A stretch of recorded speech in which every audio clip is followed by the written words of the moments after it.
bienvenue dans cette deuxième partie. On va continuer à parler de la symbolique des couleurs. Aujourd'hui, je vais vous proposer d'autres variantes de teintes, ce qui vous permettra au final d'avoir des éléments de communication, d'émotion ou d'énergie véhiculés par toutes les couleurs que vous pouvez trouver dans votre placard. Dans la première vidéo, je vous ai parlé du vert et je vous ai dit que le vert kaki n'avait pas la même symbolique que les autres verts. Donc je continue mes petites explications en vous montrant différents tons de vert kaki.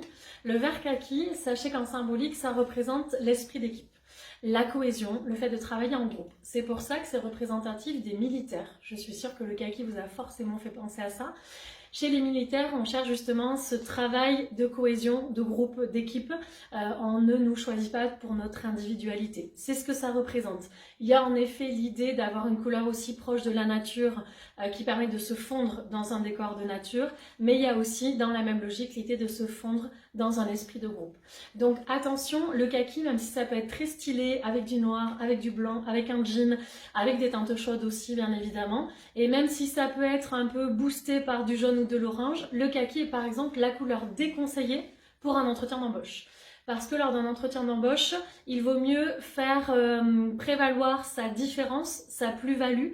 Pourquoi on vous embauchera, vous, plutôt que quelqu'un d'autre, alors que le travail d'équipe ne devrait arriver que dans un second temps. Donc lors d'un premier rendez-vous, mettez en avant plutôt vos qualités, votre potentiel, votre truc en plus. Et donc attention au kaki, c'est pas cette couleur-là qui va vous aider à renvoyer ces émotions-là. D'accord ? Le jaune. Il y a plusieurs jaunes différents. Donc je vous montre à chaque fois des vêtements, mais la symbolique va être générée également par nos accessoires. Donc ça peut marcher avec un sac à main de n'importe quelle couleur. Chaque élément coloré de notre tenue va véhiculer des informations.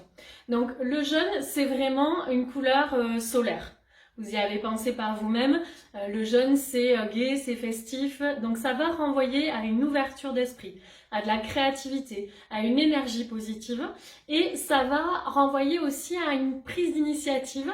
Vous savez, la petite ampoule qui se dessine au-dessus de nos têtes quand on a une idée en dessin sur une BD ou autre, c'est exactement ça. Le jaune montre une possibilité d'idée, de créativité, d'innovation. Donc ça marche très très bien pour un entretien d'embauche. Déjà, par petites touches, peut-être pas ce gilet-là pour un rendez-vous professionnel, mais pourquoi pas un élément, par exemple le sac à main, d'accord, ça peut être très stylé. Le jaune pour un entretien, mais ça peut être aussi pour un moment où vous avez besoin de renvoyer de l'énergie, besoin de sortir un peu d'une torpeur, besoin de dégayer une journée un peu morose. Automatiquement, le jaune, ça met de bonne humeur.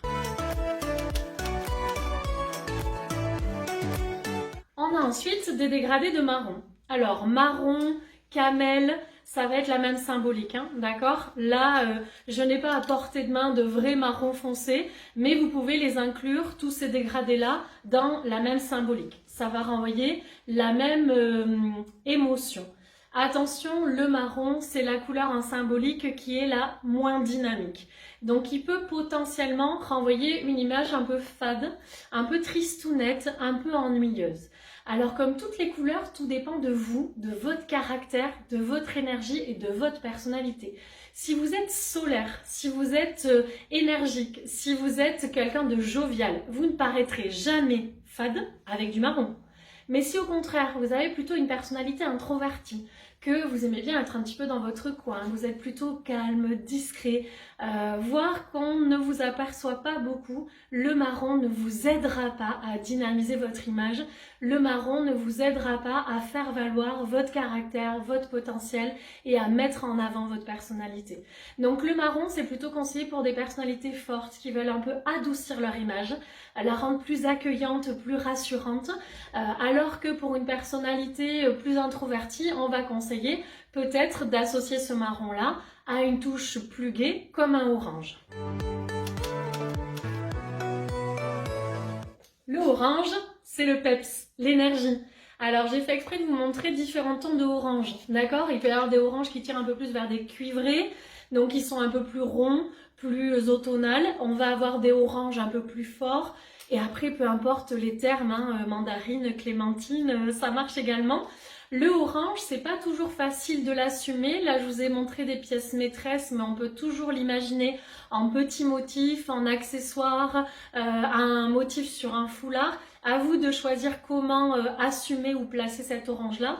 Mais le orange apportera toujours du positif à votre image. D'accord? Il se rejoint énormément en symbolique au jaune. On a de l'énergie, de la créativité, de la tolérance, de l'ouverture. Si vous croisez quelqu'un dans la rue qui marche avec un manteau orange, jamais vous pourrez vous dire que c'est quelqu'un de dépressif ou de déprimant. Vous aurez instinctivement et inconsciemment l'impression que c'est quelqu'un qui a du peps. Donc ce orange-là va véhiculer cette énergie positive. Donc je vous conseille de le tester et éventuellement de mettre soit du jaune, soit de l'orange pour de la gaieté. Vous n'êtes pas obligé d'aimer les deux, mais il y a forcément une de ces deux nuances qui vous mettra en valeur. Je vous dis à très vite pour la troisième partie de ce module symbolique des couleurs, troisième et dernière partie où vous connaîtrez tous les trucs astuces.